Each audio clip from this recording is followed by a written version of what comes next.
오늘의 말씀은 디도서 3장 1절부터 7절까지 말씀입니다. 너는 그들로 하여금 통치자들과 권세 잡은 자들에게 복종하며 순종하며 모든 선한 일 행하기를 준비하게 하며 아무도 비방하지 말며 다투지 말며 관용하며 범사의 온유함을 모든 사람에게 나타낼 것을 기억하게 하라.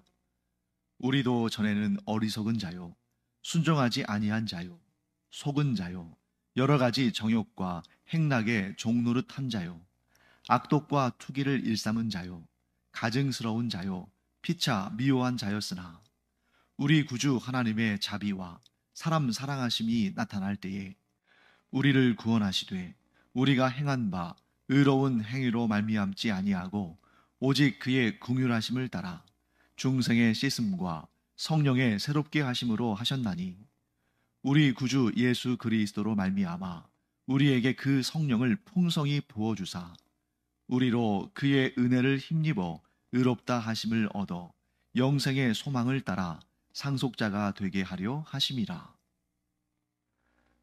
네, 바울은 디도에게 두 가지 권면을 했습니다. 하나는 교회의 지도자들, 곧 교회의 리더들이죠. 장로들 그리고 감독. 장로들은 교회의 지도자급 인사들일 것이고 아마 이 감독은 디도를 가리키는 것일 겁니다. 그래서 이런 교회의 지도자들을 바른 사람들로 세워라. 경건한 사람들로 세워라. 하고 권면을 했죠. 그 다음에 두 번째는 우리가 어제 본 내용입니다. 교회의 모든 세대들, 즉 교회 공동체 안에 있는 모든 사람들을 경건한 자로 세워라. 또 이렇게 권면을 했습니다. 자, 그리고 오늘 우리가 읽은 본문에는 성도들의 경건한 삶을 위해서 몇 가지 구체적인 내용들을 가르치고 지키게 하라 하는 그러한 추가적인 권면들이 등장합니다. 가장 먼저 이런 내용이 있죠. 오늘 본문의 1절 말씀. 너는 그들로 하여금, 여기서 그들은 교회 안에 있는 모든 세대들을 언급했기 때문에 교회의 지도자들 뿐만 아니라 교회에 있는 모든 성도들이 어떻게 해야 하는가 하고 가르치는 거죠. 통치자들과 권세 잡은 자들에게 복종하며 순종하며. 자, 통치자들, 권세 잡은 자들. 자, 이 통치자와 권세 잡은 자를 좀 영적인 존재로도 볼 수가 있습니다. 왜냐하면 성경에 통치자, 권세 잡은 자라는 이러한 명칭을 이 영적인 존재들을 향해서 사용할 때가 있거든요. 하지만 지금은 영적인 존재들을 지칭한다는 그런 근거를 발견할 수 없습니다. 오히려 보다 구체적인 삶의 정황들을 이야기하고 있기 때문에 여기서 말하는 통치자, 권세를 잡은 자, 이런 사람들은 세상에서 이 사회를, 국가를 이끌어가는 그러한 정치적인 지도자들, 주권자들을 의미한다고 볼 수 있겠죠. 예를 들면 지금은 로마 제국이 이 지중해를 중심으로 해서 유럽의 남부와 아시아의 서부와 아프리카의 북부를 지배하고 있는 그런 시대니까 로마의 황제에서부터 시작해서 또 이런 식민지들을 다스리고 있는 로마 황제가 파송한 그런 총독들도 있고 또 각 나라의 왕들 또 관리들 또 그 성읍의 지도자들 이런 사람들을 가리킨다고 볼 수 있죠. 그들에게 뭐 하라는 것입니까? 복종하며 순종하라. 자, 이런 내용이 나왔을 때 우리는 한편으로 좀 혼란스럽기도 합니다. 자, 왜냐하면 이런 통치자들이 하나님을 섬기고 경건하게 하나님을 따르는 그런 믿음 있는 사람들이라면 문제가 안 되겠죠. 하나님을 섬기고 예수 그리스도를 믿고 믿음의 도를 따르는 그런 경건한 사람들이라면 얼마든지 지지하고 순종하고 복종하겠죠. 그런데 이 바울이 이 디도서를 쓸 때의 상황을 한번 생각해 보십시오. 로마 제국이라는 그 제국의 황제. 그리고 지금 이 디도는 그레데 섬에 살고 있지 않습니까? 그래서 거기에서 그레데 섬에서 그리스도를 믿는 사람들을 목회하고 있는데 그 그레데 섬의 통치자들도 하나님을 경외하는 자들이 아니거든요. 심지어 그들이 그리스도인들을 핍박하고 믿음 생활을 하지 못하게 방해하고 박해하는 그런 사람들일 가능성이 훨씬 큰데 그런 상황 속에서 하나님을 경외하지 않는 자들, 믿음 가운데 있는 자들을 고통스럽게 하는 자들, 복음을 훼손하고 복음을 따르는 이들을 괴롭히는 자들에게 순종해야 되는가? 그들의 권세에 복종해야 되는가? 이런 문제들이 이제 발생한다는 것입니다. 이 문제에 있어서 바울은 한결같이 이렇게 주장합니다. 그들의 권세가 그들의 권세를 행하는 일들이 의롭고 바르고 경건해서가 아니라 우리가 그들의 통치에 순종하고 복종하는 이유는 하나님께서 그들을 세우셨다는 그 사실을 우리가 믿기 때문이다. 자, 바울이 이렇게 주장할 수 있는 근거는 무엇입니까? 바울은 이 세상의 모든 것의 통치자가 하나님이시라는 그런 궁극적인 깨달음을 얻었어요. 예를 들면 헬라 철학의 이원론이나 조로아스타교의 그 이분법이나 그래서 선과 악의 싸움, 의와 불의의 전쟁, 또 하나님의 세력과 하나님을 대적하는 세력 사이의 갈등과 싸움, 이런 식으로 이분법적으로 생각한 것이 아니라 물론 이 세상에 그런 이분법적인 그런 구도가 있긴 하죠. 그런데 바울의 깨달음은 뭐냐면 선과 악, 빛과 어둠, 의와 불의, 이 모든 것들이 나뉘어져서 갈등과 다툼을 하고 있지만 그러나 하나님은 그 모든 것들 위에 계시는 분이시다. 아무리 악한 자들이라 할지라도, 심지어 로마의 황제라 할지라도, 아니 심지어 그들을 지배하고 다스리는 그런 사탄과 마귀들, 죄와 악의 세력들까지도 하나님의 권세 아래에 있다. 그렇기 때문에 로마서 13장에서도 바울이 계속 강조하는 것처럼 이 세상의 그 어떠한 권위, 권세, 통치자, 권력 중에서 하나님께서 허락하지 않고 그 자리에 있는 것은 없다.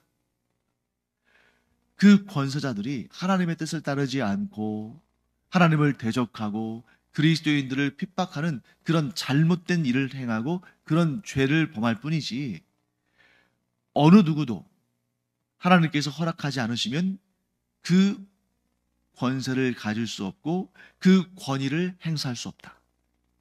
이게 바울의 한결같은 주장인 거죠. 그렇기 때문에 우리가 그들의 권세가 옳아서 복종하는 것도 아니고 그들의 권세가 무서워서 복종하는 것도 아니고 하나님께서 그들을 세우셨기 까닭에 우리가 하나님의 권위, 그들을 세우신 하나님의 권위를 인정하고 존중하고 믿기 까닭에 그 권세자들에게 복종하는 것이다. 자, 그러면 이제 한 가지 문제가 생기죠. 그 문제가 뭐냐면 그들의 권위를 인정하는 것은 그들을 세우신 하나님의 권위를 인정하기 때문이다. 여기까지는 이해가 됐어요. 그런데 그러면 그 권위자들이, 그 권세자들이 악을 행할 때 하나님을 대적하고 복음을 훼손하고 누가 봐도 악한 일들을 행할 때 그 악을 따라야 할 것인가? 그 죄에 동참해야 될 것인가? 거기에 대해서는 성경은 결코 동의하지 않습니다. 자, 오늘 우리 1절 말씀의 후반부를 보실까요? 자, 권세 잡은 자들에게 복종하며 순종하라고 했지만 그 다음에 이렇게 마무리하고 있습니다. 모든 선한 일 행하기를 준비하게 하며. 자, 세상의 권세자들이라고 할지라도 무조건 악하지는 않죠. 하나님께서 그들에게 권세를 주셨을 때에는 그들에게 책임을 주신 것이고 그들에게 사명을 주신 것인데 아무리 악한 권세자라 할지라도 모든 것에 다 악하게 하는 것은 아닙니다. 질서를 유지한다거나 흉악한 범죄를 처벌해서 그 사회가 아주 악한 길로 완전히 막 그렇게 다 오염되지 않도록 지키는 일이라거나 치안을 유지한다거나 이런 일들을 하죠. 그런데 그들이 악을 행할 때, 그들이 하나님의 계명을 어기고 하나님의 뜻을 어기고 불의를 행할 때, 그 악과 불의에는 동참해서는 안 됩니다. 왜냐하면 그들을 세우신 높은 권위, 그들보다 훨씬 더 비교할 수 없이 높은 권위이신, 최종적인 권위자이신 하나님께서 어떤 명령을 주신 거예요? 모든 선한 일을 행하도록 우리에게 지시하시고 명령하셨기 때문에 그 하나님의 기준에서 선하지 않은 일, 하나님의 기준에서 악한 일을 지시하거나 그런 명령을 받았을 때는 그것을 해서는 안 되는 겁니다. 왜요? 그건 하나님의 뜻이 아니니까. 자, 우리가 세상 권세자들에게 복종하고 순종하는 것은 그들이 하나님의 권위로 말미암아 그 자리에서 그 역할을 행하기 때문입니다. 그런데 그들을 세우신 하나님의 권위를 따르지 않고 하나님의 뜻과 하나님의 선을 행하지 않으면 그들보다 훨씬 높은 권위, 아니 모든 권위의 원천이신 하나님의 뜻을 따르는 것이 옳지 그 잘못된 중간 지도자들의 뜻을 따르는 것이 옳은 것이 아니라는 거죠. 사랑하는 성도 여러분, 우리는 반드시 깨닫기를 바랍니다. 우리가 세상 권세자들과 그들의 통치에 순종하고 복종하는 것은 그들을 세우신 하나님의 권위에 순종하고 복종하기 때문입니다. 그런데 하나님께서는 우리에게 궁극적인 사명을 주셨습니다. 그것은 무엇입니까? 하나님 보시기에 의롭고 선한 일을 행하는 것이에요. 그런데 그런 권위자들이 그런 의롭고 선한 일들을 행하지 않고 악을 행하며 심지어 우리 하나님을 섬기는 사람들에게도 그 악과 죄에 동참하도록 강요하거나 이끌어간다면 거기에는 동참할 수 없다. 왜? 하나님은 우리에게 모든 선을 행하라고 명령하셨고 그 명령이 최고의 명령입니다. 이렇게 정의할 수 있겠습니다. 그 다음에 이제 두 번째 권면이 등장하죠. 2절 말씀. 아무도 비방하지 말며 다투지 말며 관용하며 범사의 온유함을 모든 사람에게 나타낼 것을 기억하게 하라. 이 말씀도 참 어려운 말씀이에요. 왜냐하면 아무도 비방하지 말라. 아무도 비방하지 말라. 그러면 우리가 누군가에 대해서 잘못을 지적하고 그의 부정과 비리에 대해서 고발하고 이런 것들도 못하는 것이냐? 어떨까요? 우리가 입을 꼭 담고 어떠한 부정과 비리와 악과 불의에 대해서도 비판하면 안 되는가? 조금 우리가 이 부분을, 이 행간의 의미를 조금 더 자세히 알아야 할 것 같습니다. 그것은 뭐냐면 이 비방하지 말라는 것이 그럴까 그러지 않을까 긴가민가 이럴 수도 있고 저럴 수도 있고 그런 상황 속에서 습관적으로 비방하는 그러한 경우들이 있죠. 무조건 좋지 않은 쪽으로 해석하고 무조건 안 좋게 보고 비난하고 비방하는 것을 습관적으로 행하는 일. 그렇게 하지 말라는 거죠. 그러면 어떻게 할 것인가? 성경은 우리에게 또 이렇게 말씀합니다. 예나 아니요. 둘 중에 하나를 말하라. 또 사실을 있는 그대로 말해야지 거기에 살을 붙여서 더 악하고 불의하고 비방과 수근거리는 소리를 하지 말아라. 자, 그러면 그 기준이 무엇입니까? 하나님의 진리의 말씀이죠. 하나님의 진리의 말씀을 따라 선한 것은 선하다고 악한 것은 악하다고 말하면 그만이다.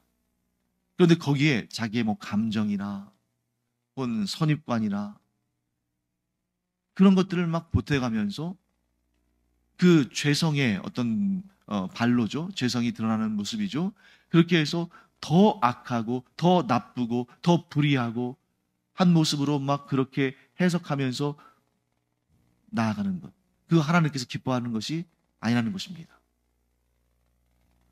사랑하는 성도 여러분, 그렇기 때문에 우리는 진리의 잣대로 선악간에 분별하는 지혜를 가져야지 거기에서 떠나서 과장되게 혹은 실제보다 더 악하고 나쁜 것으로 이렇게 비방하고 하는 일을 해서는 안 된다. 또한 다투지 말라. 많은 분들이 서로 싸우고 다툴 때 뭐라고 하냐면 바로 잡으려고 그런다. 이렇게 말할 때가 있어요. 바로 잡으려고 그런다. 그런데 여러분, 바로 잡으려고 우리가 인위적으로 시도하는 것도 교만일 수 있습니다. 하나님께서 말씀하시는 대로 우리가 옳은 것은 옳다, 그른 것은 그르다 하고 우리의 입장을 명확하게 드러내는 것, 그것만으로도 충분하다는 거예요. 그런데 내 뜻대로 하려고, 내 주장이 옳다는 것을 드러내려고, 이겨먹으려고 싸우고 다투는 것은 그 싸움, 그 다툼 자체가 어떤 결과를 가져오냐면 복음을 전하는 일에 방해거리가 되게 하는 것입니다. 자, 분명히 이 교회 공동체 안에서 다투거나 싸우면 혹은 우리가 이제 세상 사람들과 함께 살아가면서 싸우거나 다투면 분명히 뭔가 문제가 있었을 거예요. 그리고 나는 나 나름대로 진리 위에 서서 하나님의 뜻을 내가 알기 때문에 내가 여기서는 져서는 안 되겠다 하면서 이렇게 내가 결국에는 저 사람을 고쳐놓고 말겠다. 아주 뜯어 고쳐버리겠다. 그래서 바르게 만들겠다 하는 그런 생각으로 싸울 때가 많다는 거죠. 그런데 내가 하나님의 말씀을 분명히 붙들고 그 진리 위에 서 있다 할지라도 그 수단을, 그 방법을 다툼, 싸움이라는 그러한 방법을 사용하면 일단 어찌됐든 간에 그것으로 인해서 복음의 진보가, 복음을 전하는 일이 막힐 수가 있다는 것입니다. 그래서 우리가 해야 할 일은 무엇입니까? 무엇이 옳은 것이냐? 무엇이 틀린 것이냐? 그것을 하나님의 말씀이라는 절대적인 진리의 기준으로 판단할 뿐, 그것을 관철시키기 위해서 싸움과 다툼이라는 이런 폭력적이고 뭔가 이렇게 갈등을 일으키는 그런 수단들은 사용하지 말자. 그래서 항상 우리가 이 마음을 가져야 됩니다. 잘하려고 하다가 싸우는 것은 도리어 잘하려고 하지 않는 것보다 못한 결과를 나타낼 수 있다. 그래서 잘하려고 싸우는 것보다는 그냥 보통만 하고 싸우지 않는 것이 더 지혜로운 방법이다. 성경이 이렇게 말씀하시는 것이죠. 그러면 우리는 어떻게 해야 할 것인가? 관용하며 범사의 온유함을 모든 사람에게 나타내야 한다. 그래서 관용한다. 그 사람의 말을 잘 들어주고 또 용납해주고 온유하고 부드럽게 대해야 한다는 거예요. 자, 그러면 또 여기에서 이런 의문이 나오겠죠. 불의한 일, 복음을 대적하는 일, 이런 일에 대해서도 관용해야 되는가? 아니요, 내용적으로는 그런 것에 관용할 수 없습니다. 하지만 방식으로는 관용할 수 있죠. 우리는 진리를 굳게 붙들고 내가 믿는 이 복음을 절대로 타협하거나 굴복하거나 그것을 버리거나 해서는 안 됩니다. 그런데 이 진리의 문제를 가지고 상대방과 다투고 싸우기보다는 이 진리를 전할 뿐, 그가 그것을 받아들이지 않거나 심지어 공격할 때 그로 말미암아 싸우고 다투는 것보다는 그저 그에게 도리어 온유하게 대하라.